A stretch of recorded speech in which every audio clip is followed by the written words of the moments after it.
Imagine a timeline where cryptocurrency is quote unquote leaving. I'll just do a mic check. The US. Now this article came out before the whole, Fidelity backed, Klaus Schwab backed, hedge fund funded crypto exchange for institutional investors, not for the retail, and BlackRock's announcement of their ETF, which they most likely have done some research into lodging that particular, kicking off that particular process. Arguably, they are experts in the field. Now, we have this article. Crypto is leaving the US, and that's okay, right? US is clearly a hostile environment for crypto. The rest of the world is ready to scoop up the lucrative industry instead. Now, this is funny because if you see a trend going on around the planet, it's this constant trend of the US losing battles when it comes to things like innovative technology. In some aspects, mind you, I still think they're the world leader. They're a staunch ally of Australia, and I think they make the world a better place. Now, that's more in reference to the actual issues with the US government, I would say, because I don't think a normal person in the US is trying to tell me to, abide by some central bank digital currency. They're probably pushing back against some people in their own government who are trying to impose this sort of control over the masses and try to do this. Now, bring it back to crypto. We see countries like Hong Kong are basically saying, welcoming crypto with open arms. But there's a caveat to this. You know what the caveat is? It's that it works alongside a Hong Kong dollar pilot program. So we have one here, funnily enough, called the EAUD pilot program. And it just coincidentally, again, I don't believe in coincidences, but it coincidentally matches up with movements around the world and their pilot programs, etc., etc. Now, we see in the US, though, instead of their rolling out of their pilot program, they're rolling out the FedNow payment system. I think it might already be out. And arguably that is setting up some infrastructure to test to see how things are going. Assuming that goes well, then maybe, just maybe, you'll see a similar, EUSD, not USDC, but EUSD pilot program being rolled out in the US itself. Now, it's funny because, like I said, crypto is leaving at the moment. It appears like it's leaving before the whole exchange and the ETF came along to go to Hong Kong, and then Hong Kong also happens to have running alongside it a CBDC program. So not only is crypto being moved away from one of the larger economies in the world, it's being pushed to Hong Kong, which is fine, but that's going to then work with a central bank digital currency. And the timing is perfect because if, the US regulators get their way, maybe by the time they warm up to crypto again, like we're seeing with the Bitcoin ETF from BlackRock and the Klaus Schwab and Fidelity backed exchanges appearing for institutional investors, maybe by that time, that environment will be more favorable for a crypto environment to coexist with central bank digital currencies in the US itself, because they seem to be progressing in every country. Now, this was a surprise to me, this whole pilot program. Basically, they're saying, it's paving the way for a possible implementation of a retail central bank digital currency. So it's not even like bank to bank settling payments across banks itself or government issuing money to banks. It's retail. So you could see the social credit score app in your wallet in Hong Kong, because you're pro crypto. That's really strange. My screen just flickered. Now, Dubai is another place. Now, this is all before, again, the ETFs and the exchanges that are coming out from big hedge funds. Dubai has been the forefront of crypto regulation. Goes on to explain what they're doing. Now, this one is also interesting. Not as interesting as the Hong Kong pilot programming lineup with crypto, but the markets in crypto assets, saying there's regulatory clarity and approval, etc., etc. However, once you see in the US, Australia will probably follow somewhere in between these approaches. But once you see the Bitcoin ETF, if it's approved, and then you see the institutional investors having access to an exchange as well as the ETF, I'll go over what that could look like. Now, the one thing about the EU, I know they've got some pretty interesting, strict, harsh internet controls, I guess you could call them, or censorship laws. I think they came out and said, oh, we don't care what you do, Elon Musk. We still have our own laws, and you're going to have to abide by them. So much for internet freedoms, And this is where I honestly can't see how an entire unelected body like the EU, using something like markets in crypto assets, are actually going to be pro-freedom of crypto, where the most free country, one of the most free countries of crypto at the moment that we're all looking at is Hong Kong. And they're going to line you up with a central bank digital currency. Okay. Well, it says introduces transitional arrangements for virtual asset trading platforms like the Hong Kong dollar pilot program. Now, the reason why this is curious is because, like I said, I'll play this one through, and you will see. Where is it? Media capture. Desktop audio.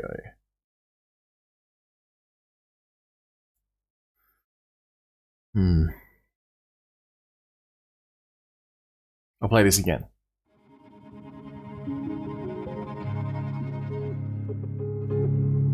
That should come through. Tokenization is more than just a digital representation of money and assets. It involves digital representation on a programmable platform, which means that tokens can incorporate the rules and logic governing transfers, as well as the information about the asset as this itself. Plays, now, currently, money and other claims reside in separate databases. Can you see my connections that are connected with through crypto, third-party messaging systems, meaning that transactions need to be reconciled separately before being settled with finality. How does tokenization makes all this one seamless liquidity operation. flow through an economy? Tokenization the liquidity is well is suited held to resolve incentive between the banks, and information problems. Jordan Maxwell. Think of an example where a buyer would like to pay when the goods are delivered, We're while the seeing seller would like to deliver the goods when the buyer pays. Liquidity, Tokenization can solve this problem being by early into something executing like both transactions at the same time. or being early into something like Two Ethereum real-world or applications Bitcoin. discussed That in the liquidity chapter are resolving foreign is being exchange stored and settlement is being risk surrounded by banks, and then it's going to be guided on how it can flow in and out. A unified ledger with CBDCs can make full use of the ability of central bank not money only is it going to be, I guess, diverse elements like a national of the financial level, system. So in this sense, the full potential United of tokenization States, Hong Kong, can be Dubai, harnessed by having central bank money anywhere in the EU, reside Australia, on the same venue as other tokenized it's all banks. now going to be interconnected. Now, the Bank of International Settlements is talking about how to enable the new at a time when everyone is piloting their own version of a central bank digital currency. Now, the technology behind FedNow payment system, again, could be leading into that central bank digital currency, which could be leading into, I hate to say it, the social credit style system that you see in China, the e-yuan or digital yuan. I'm not sure what it is, but that's basically more advanced technology-wise in terms of being able to track and trace you. And if you do the right thing, then you get more points and you can fly and you can travel and stuff like that. It's getting kind of creepy, very creepy. Now, we are seeing this here. So as well as the overall attack, what appears to be an attack on crypto, which is followed up by an institutionalization of crypto, by allowing it to exist potentially as a ETF, potentially as a exchange controlled by the large hedge funds. We're seeing this develop in regards to the US dollar's dominance fall back. And it's falling behind, potentially, to this here. Now, I know where Bitcoin.com Kevin Helms got this from. I know what you're reading, Kevin. I'm reading the same shit. Now, that's funny, because I know where this is coming from. Economist Jim Rickards he's very good, predicts unveiling of new BRICS currency, says the world is unprepared for the geopolitical shockwave. Goes on to say, he saved me a lot of time by doing this. Mr. Helms, I don't know him personally or nothing, but I bet money I know where he got this from. Basically saying, Jim Rickards on BRICS challenging the US dollar dominance. Basically saying on August 22nd, took about 2.5 months from whenever this article was written.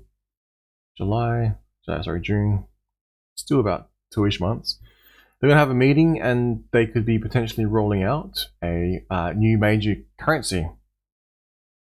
A role in the global payment systems and ultimately displace the US dollar as the leading payment currency and reserve currency. Could just happen in a few years.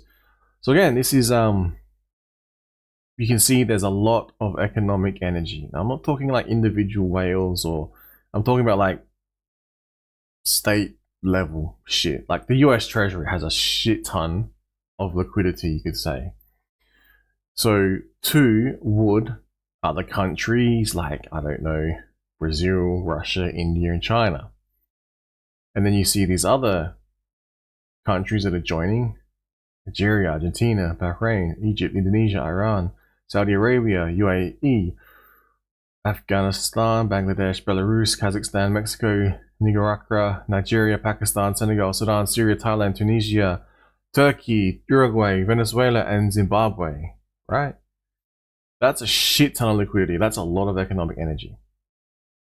Maybe they're going to favor, maybe they'll figure out a way to trade with each other and not bypass US dollar, but not be as heavily reliant on the US dollar.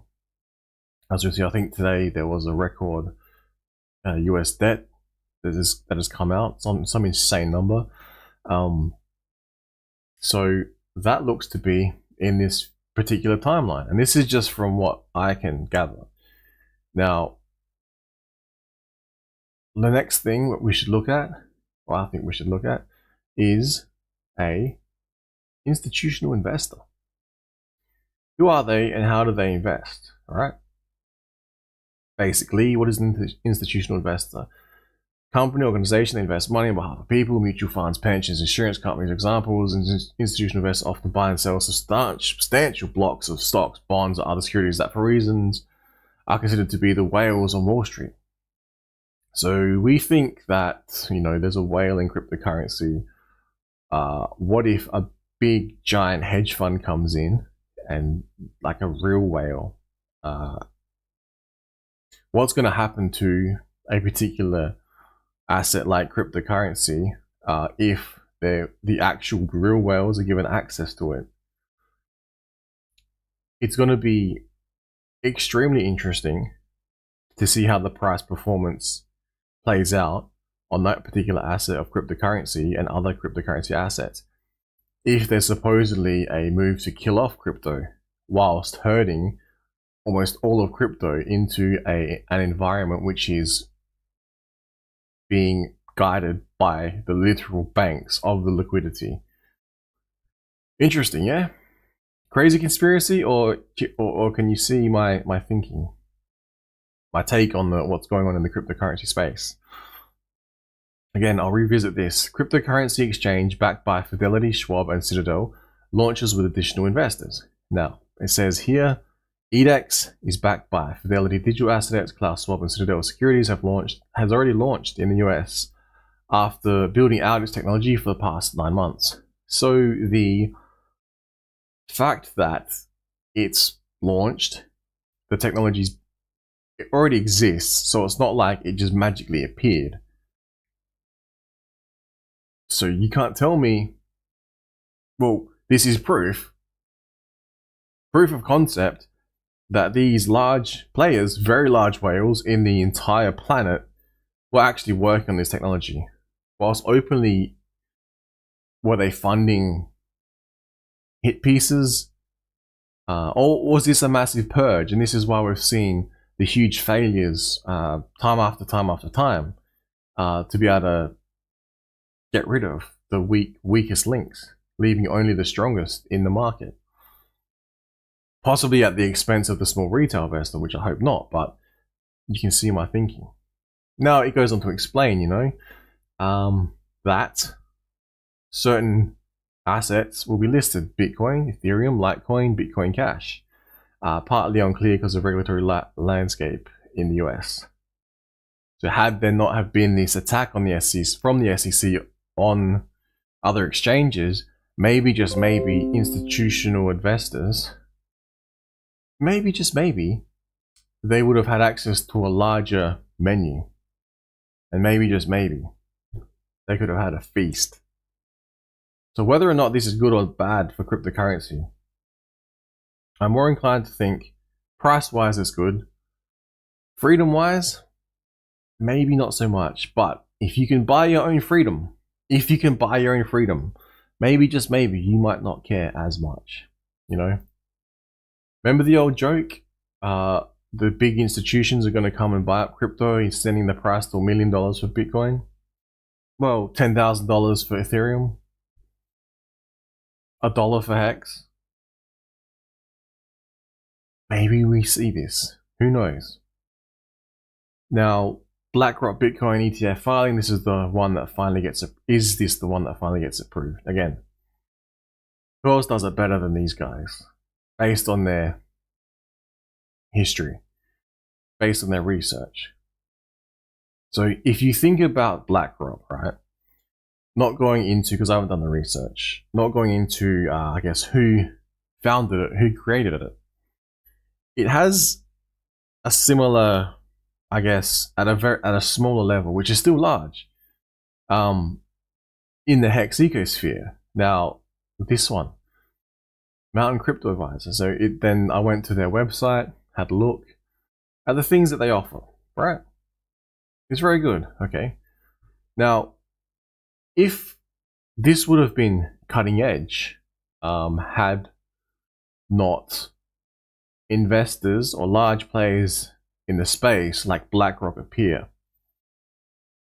So now we're going to be seeing companies like this go up against companies like BlackRock. Now, maybe they get bought out, maybe they merge, I don't know. Maybe they have a better strategy and certain assets pump so hard that they themselves turn into BlackRock. That would be pretty cool to see. But then go back, and if you have some time, it would probably be pretty intensive research. But if you research how banks were formed, how hedge funds were formed, how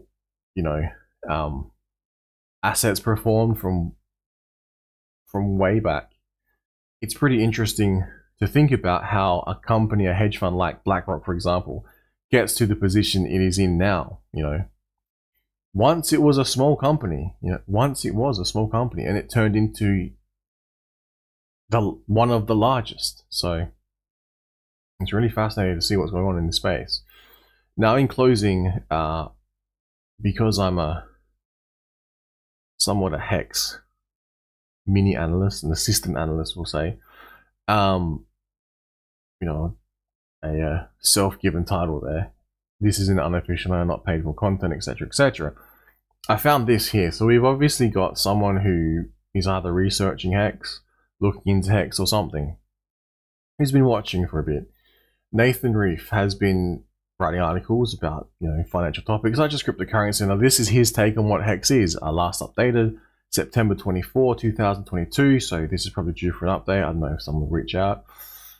I might, but probably won't listen. especially because that now exists on 2 chains. It's an okay write-up, you know. It would be interesting to see what his take is on how the whole fork took place, on how the airdrop took place, on how Pulse Chain's going, and actually, while I'm here, let's look up if he has Pulse Chain.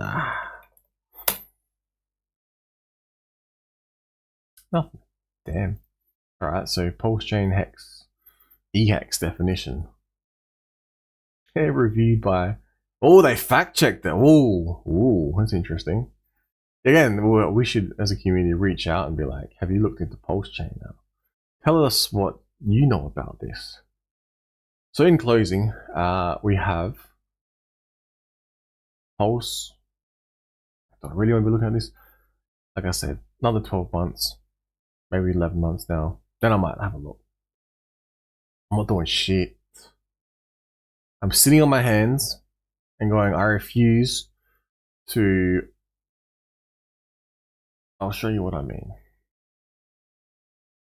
Now, this is my take on the whole...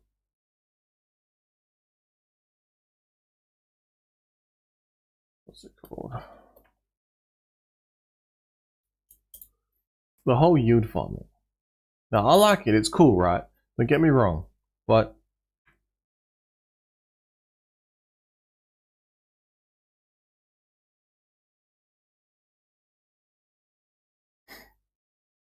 don't get me wrong. No, I like the yield farming.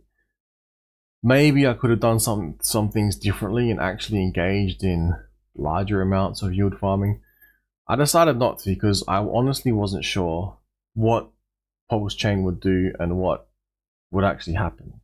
Whether it pulls back severely, whether it increases. From this point, I don't think it can pull back much harder, especially with the upcoming announcements to be made around ETFs, announcements to be made around the exchange backed by Fidelity, and literally backed by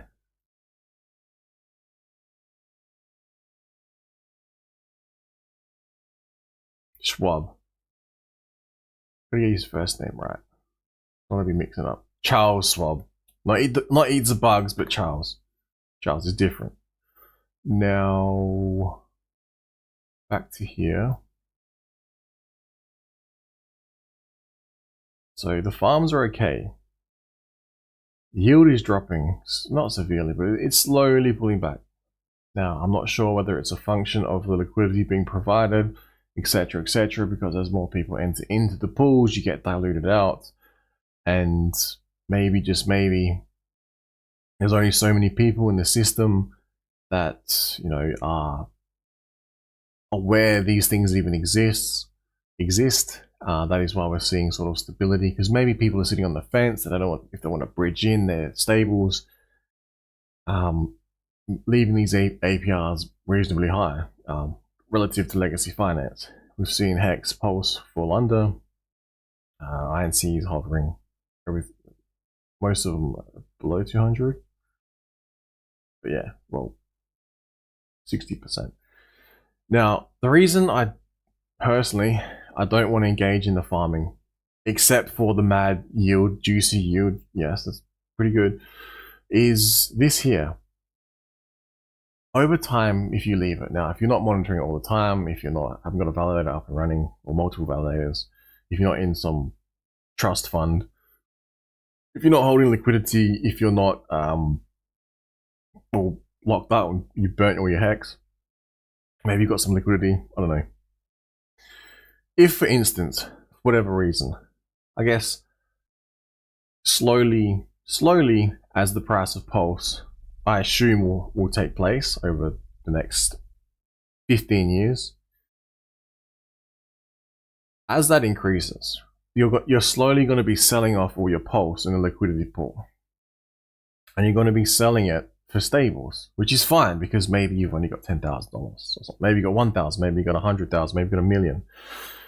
But at such early levels, I almost compare it to ratio trading. I know that sounds mad because it's still at pretty decent, like it's still at the sac rate. So if there were large whales that sacrificed a lot, they wouldn't be calling it ratio trading, but I would, because the amount that you're getting at the moment is very low in terms of per pulse. So I've chosen to basically lock away and not touch any of my pulse chain, and I'll come back and I'll forget that I have it, and I'll be pleasantly surprised, I'm thinking, on what the price will be. And at that point in time, maybe I use the time pays me contract just for another extra layer of security, but you know, like gives you the time elements, like how Hex does. Maybe I use that, I don't know. But to have like a cold storage system set up and you just forget about it. Imagine you did that with Bitcoin, and you come back and you're like, oh, I've got this old ass wallet with like 100,000 Bitcoins in it. I wonder how much this shit's worth now. From a free airdrop? Holy shit, that would be worth a lot. I probably wouldn't leave it for 15 years. I might come back in a year, see how it's going. 2 years, 3 years, 4 years, but yeah.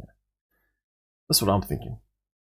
Because it might get to the point where the literal hedge funds want your pulse chain and your Hex and your INC token and your Hedron, like OSA, and your Maxi, your Deci, all that shit, you know, and whatever ever other cool working valid stuff is being built.